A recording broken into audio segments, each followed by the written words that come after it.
Hey guys, it's farm life here, day whatever, let's make some number up, 623, day 623 in isolation down here at Club Coco at Congo, New South Wales, out here on the 110 acre farm as we deal with isolation like no one else in the world. Now today we've done battle with the Brigs and Stratton 4-stroke engine.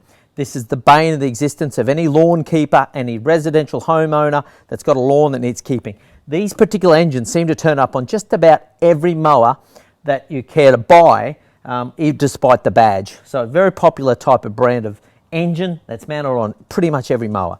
Now, what's actually happened, and here's the inside. So this one's been playing up. I've had a bit of history with it previous years myself.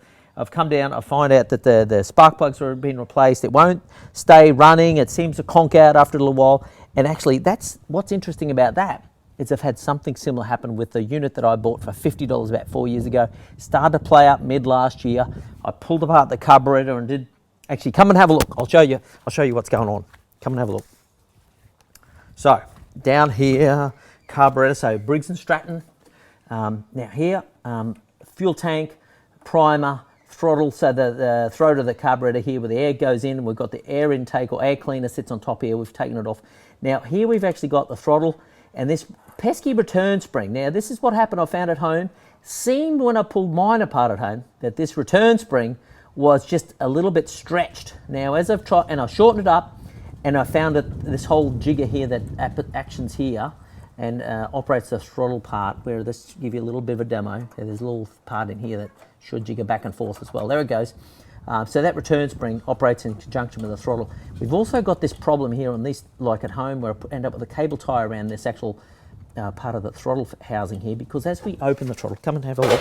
So as I open the throttle, and you see it's all moving around. So there's the throttle action and stretching that spring, which helps it stay in action. But see how that cable is that particular thing. I don't like that, and I've strapped it down with a cable tie back home. Haven't done it yet here.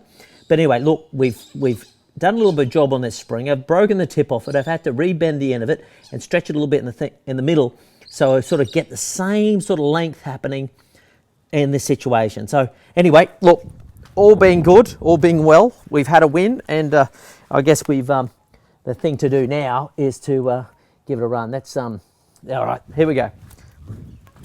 So back over here, we've got throttle open. Couple of squirts from the primer, throw a bit of fuel into the system, and yes, baby! That's 2 from 2. Brigs and Stratton 0, John Naylor 2. And that's our day done at on Farm Life here at Club Coco in the Congo, doing isolation like nobody else.